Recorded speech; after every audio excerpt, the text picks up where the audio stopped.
Good morning, everyone. Welcome to Living in the Light. Let's begin with a prayer. Heavenly Father, Divine Mother, Friend, Beloved God, Jesus Christ, Babaji Krishna, Lahiri Mahashaya, Swami Sri Yukteswar, Beloved Master, Paramhansa Yogananda, Saints of all religions, dearest friend Swami Kriyananda, humbly we bow at thy feet. Help us to go deep into an understanding of who we are meant to be by the plan of God, how we can attune ourselves with that plan, and how we can have the clarity, the energy, the devotion, the wisdom needed to live our lives in perfect attunement with your will. Om. Peace. Amen.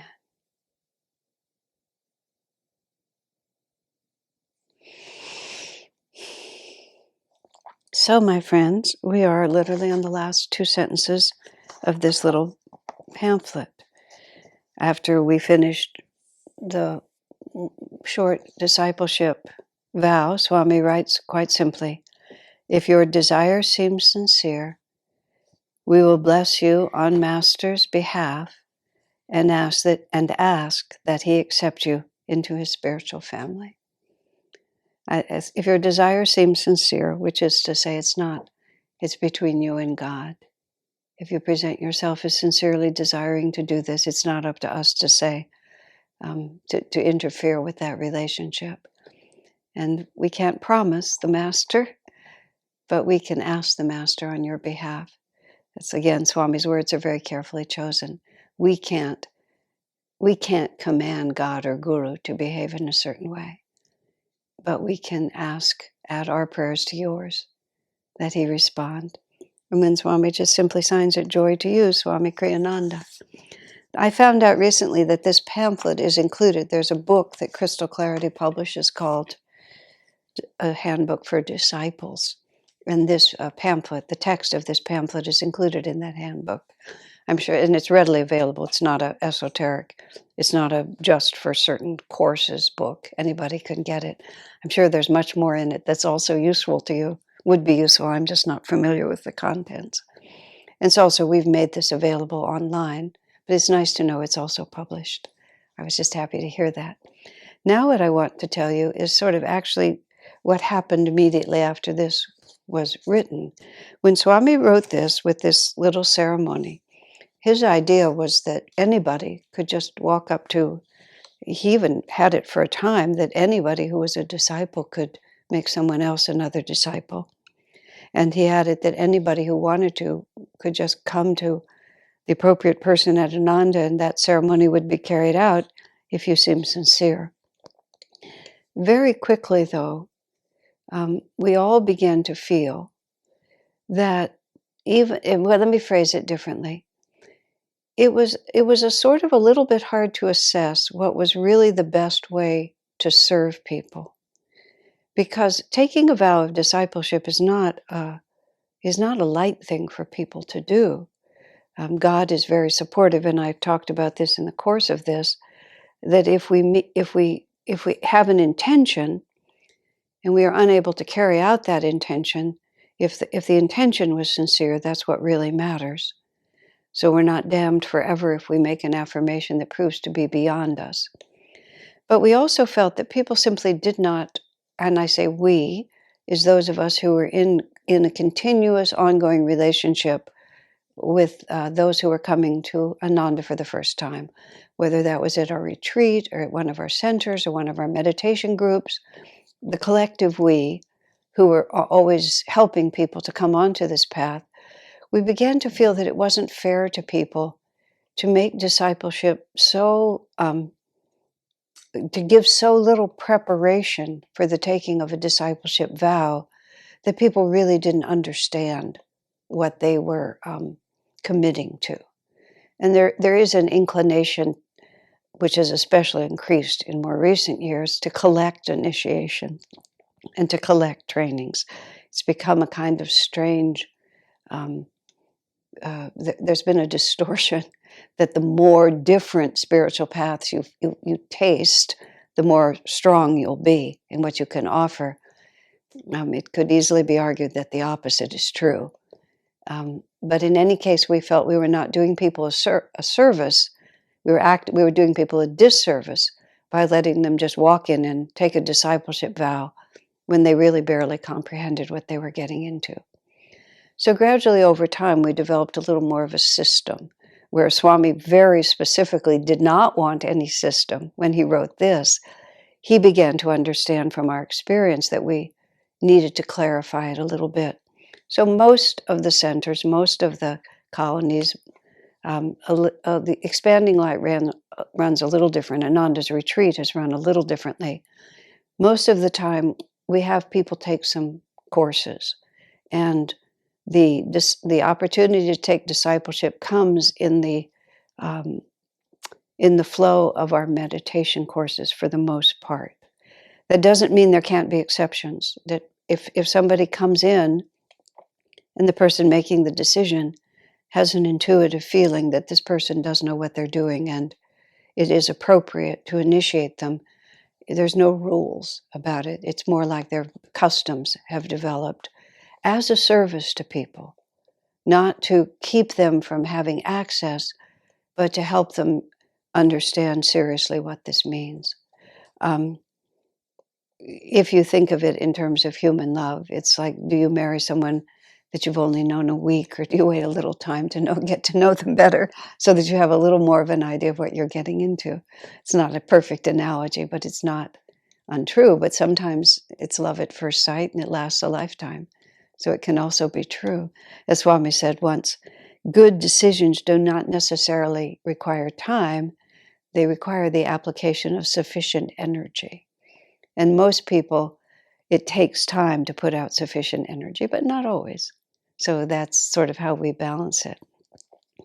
So the other thing that happened was that almost immediately Swamiji felt that the vow that he'd put into this little pamphlet was inadequate.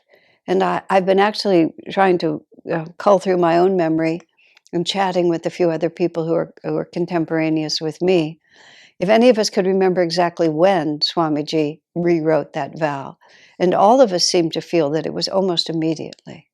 I can remember the first time I gave the discipleship initiation after this was done, because it was a new thing for us, meaning those of us who were in the public roles, certain public roles. So I remember the first time it was asked of me. And it seems to me that the ceremony was more complete, which is with this vow. And so I think it just around the same time. Now, the vow that Swami wrote is, that one is one paragraph, 3, 4, 5, 6, 7, 8, 9. And this is about 10 or 11 paragraphs. So it's considerably longer, and it's quite different in tone. And those of you who have taken a discipleship vow, actually, which would be virtually anyone who has, separate from Kriya, this would be the vow that you know. So before I end this series, I want to go through this longer vow, because it seems that's what people are experiencing, and it seems worth doing.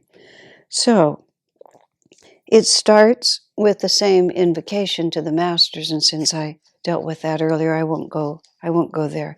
Now, this vow, actually, I should also say, is so long that we developed a system of the first half. We simply, whoever the officiant is, whoever's the one carrying out the initiation, we simply read it, and then it becomes responsive about halfway through, except on rare occasions. At one point, I suggested that the whole thing be responsive, but Swamiji and others felt still that half of it read and half of it responsive was more appropriate. So it begins with Heavenly Father, Divine Mother, and names all the gurus. Let's just assume that. So then what we have is the disciple, the new disciple, is speaking directly to God. Divine Mother, the disciple says, I come before thee today, having long sought thy eternal light, long pondered the eternal truths, long followed the winding path that leads to thee.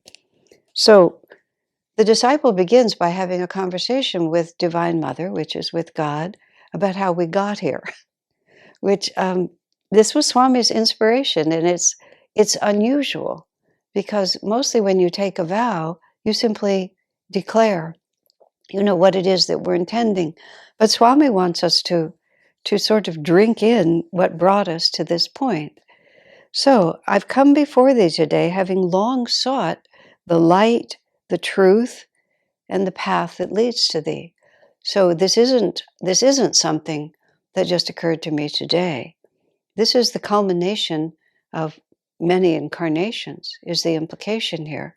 I've been looking for you for a very long time. And now I have been brought to this point where I want to devote myself, as Swami described earlier, in service and devotion to your cause and to the ray of light that you represent. So I know what I'm doing. I've spent a long time getting to here. And also this is a way of thanking God for bringing me to this and reminding ourselves of the seriousness of this, because this is the culmination of a great deal of effort. So then it says, I have walked with my own strength, all too seldom with thine. Now, one of the things that happens to us on the spiritual path when we become disciples, when we become devotees, actually, and a further step when we become disciples, this is a point that is an important point when we are being disciples to remember, which is discipleship and surrendering our lives to God can come only after we ourselves have gained a certain self-mastery. In other contexts, in this same time frame, but not in this series, I believe, this theme has come up. What does it mean to surrender something to God? What does it mean to offer ourselves to God? And sometimes an individual who has profound psychological or emotional issues that would be very, very difficult to face, the idea that I don't ever really have to face them, I can just give them to God, causes a person to be eager to give themselves to God, but it's not a clear intention, because part of it is to avoid a problem that seems too difficult to solve. That's not really an issue in this sense, because if your desire is sincere, sooner or later you will get to go back and do that remedial work. But what that reminds me of is that the power of Maya is very, very strong. And the illusion that the external world and that the material world and that the values of society are the right and natural values for a human being to follow is a very, very powerful thought form. And if we look at the world, the vast majority of people just go along with the program as the world presents it to them. They follow a career, they earn money, they have a family, their health, they often take care of their bodies and their physical being according to the prevalent expectation of what they're going to do. They follow a well-trodden path, and then another incarnation passes. It's not a waste of an incarnation necessarily. It just is what it is. But at a certain point, over many incarnations, Mother, I come before you today having long sought the light, the truth, and the path. There comes a point when a certain, as Yogananda called it, anguishing monotony begins to set in, and the jiva, the individual spark of spirit, begins to ask very different questions. In the Festival of Light, we go through what is first the mission, then the revolt, then the quest, then the redemption. So at first we just take the world as it is. We abandon our spiritual mission. We take the world as it is. Then we begin to ask deeper questions because the revolt doesn't work very well. Rebelling against what is doesn't work. It doesn't serve us. Repeatedly, we lose everything we have. So then we begin to go on a quest as to what's really true. And in order to even have that thought arise that I'm going to go on a quest, there has to be a certain amount of personal ego development and ego strength that gives us the power to question the accepted reality. And then there's a cycle of incarnations, I don't know how long that would be, in which the ego grows and becomes more and more dependable and more accessible to set goals and to achieve them and to have its own opinions and to believe in its own capacity to understand and to manifest. All of these are very, very good things. So sometimes a person who may not be explicitly on the spiritual path, or who may even actually not be behaving in that honorable a way, may yet be more advanced than a person who's behaving piously, but hasn't yet gathered their energy with enough force to really chart their own course in the world. When I say piously, by that I mean not making waves, not breaking the rules. As Swami said, some people appear to be pious. This is his humorous way of putting it. They appear to be pious, but they simply don't have the energy to sin. So it's not really that they're good, it's just that they're not even imaginative enough to move outside the norm. And so you have to have enough energy and enough ego development to chart your own course so that you can test the waters of that.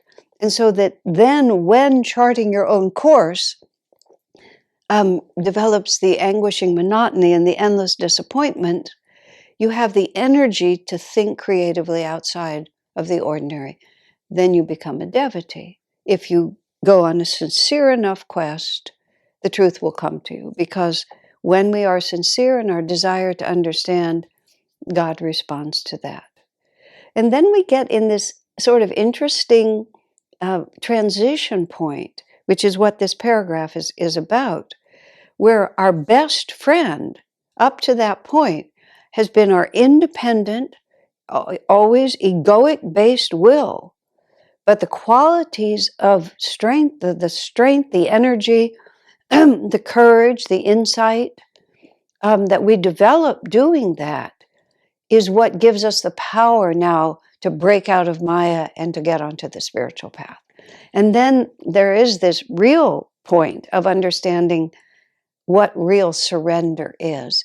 Because when we own ourselves and we're not trying to run away from unpleasant truths, but we recognize that we have to transcend the limitations of our reality, what has been our best friend up until that point, which is our self-determined will, has to now be used in cooperation with the divine will. We don't abandon it. We just elevate it to a higher level in cooperation with the divine until we eventually transcend it altogether. So now, this is what the disciple's talking about. I have walked with my own strength, all too seldom with thine, which is now I'm proud of myself. I've done it myself. The little bird in flight for the first time gloried in his newfound strength. That's from the Festival of Light, the allegory of the bird on its long journey from delusion to enlightenment. It glories in its newfound strength. I walked with my own strength, all too seldom with thine. Occasionally the wind lifted the little bird, but mostly the bird was glorying in its own strength. I have walked with the thought, I want this from life, these answers, that guidance, this pathway or that. And that's sort of how we do it. This is what I want. And there's a tremendous number, especially nowadays, of systems, self-help systems, that will train you to be able to set your goals and achieve them.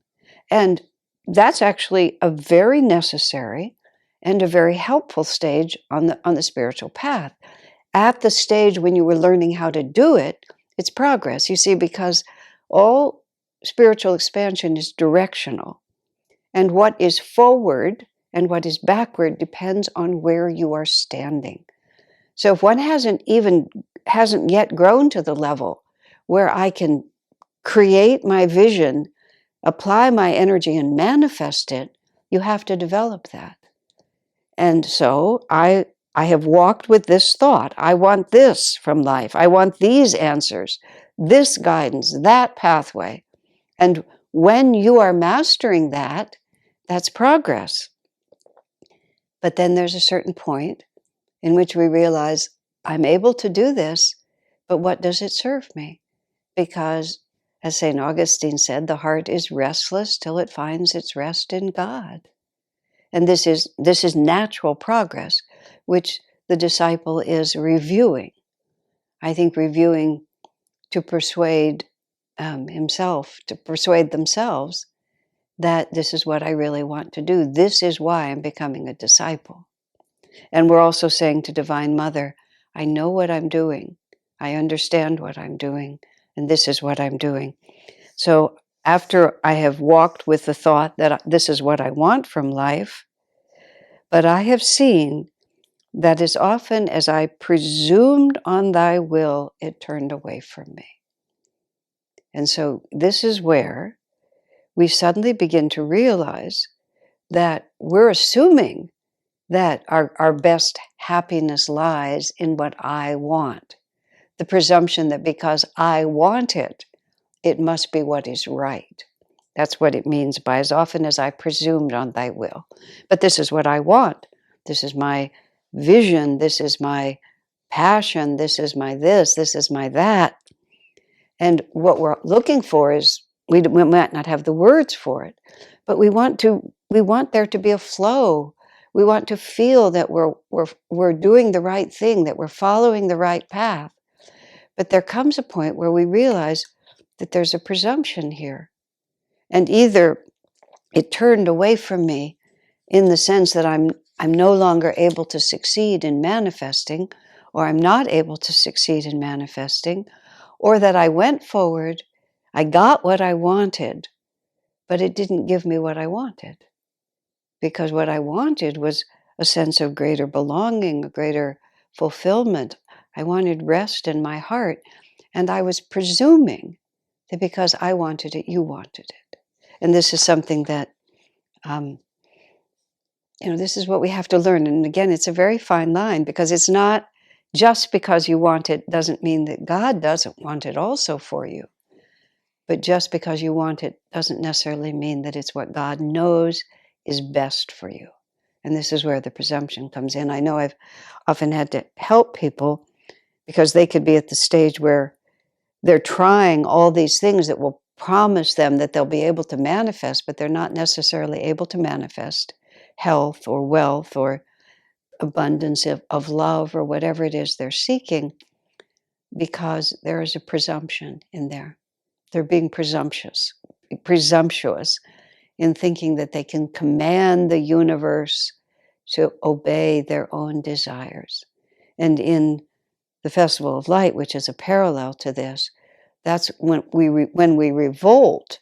It's when we've been sent out by God to cooperate with the divine will, but we're rejoicing in our own power, and we think, I can do anything. What do I need God for? And then gradually that doesn't work. It's a presumption, an unwarranted presumption, and it doesn't work. And then we begin to have to think what's really going on here. So the next thing is, too long, Mother, have I sought thee for myself, not for thy love. Now that's a very subtle sentence that I'm not at all sure that I myself have understood. I read it and repeated it and offered it to people many times. So what I think we're saying here is that I've sought thee for myself. I've sought thee according to what I wanted, and I have presumed that you would, because you love me, that you would help me get what I want. rather than thinking, what great gift do you have for me, rather than thy love, rather than selflessly trusting God, rather than merely wanting to be close to the source of all love in the universe. We're trying to use your power to get what I want. This is also the transition from being a Vaishya, and a Vaishya in the caste system is the merchant class, where I will use my energy to get, and these are archetypes, not literals. I will use my energy to get what I want. I'll put out energy to get it, but it's always going to be a fair exchange. I give because I get. And so I've sought thee for myself. I'm going to, look for truth, look for power in the universe because it will benefit me. And then there's a much more subtle, in this it's called not for thy love, but that's when we transfer into the Kshatriya level, where I'm doing it because it's right. I'm doing it because it's the noble and the true thing to do. It's, we can love our mothers because she takes care of me, she cooks for me, she does my laundry. Or we can love our mothers because it's in the fitness of things that we should be grateful for the source of life itself. And so we do it for love, not for the exchange. And the Kshatriya is moved by pure idealism, not by self-interest. So what we're shifting here is, Mother, I've sought you for my self-interest. Now I seek you out of the pure joy of love, of receiving and giving, and because it is the right thing to do. It's the principle that I'm adhering to, not my self-interest. And then the disciple says, I know now that without thy strength added to mine, infusing it, I shall never find thee. And so this is when we recognize the ego has been my friend up until now, separating myself from the herd up until now has been very helpful to me. Standing on my own 2 feet has been very helpful to me, but I've reached the limit of what I can do without wholehearted, open-hearted acknowledgement that without thy strength added to mine, infusing it, I will never find thee. I will never come to the place that I am really seeking. And discipleship is a extremely profound and very direct commitment to that, because you see, it moves from the abstract, oh God, help me, to the realization that God has sent me a messenger and I will cooperate with that messenger. And these are the subtleties of discipleship that over time we realized we had to help people to understand that there's a broad interest in truth. There's a gradual understanding that truth is divine. There's a general interest in God. And then there's a real commitment where I understand. In Sanatana Dharma, you see, the overall, overarching philosophy that governs this, discipleship is essential.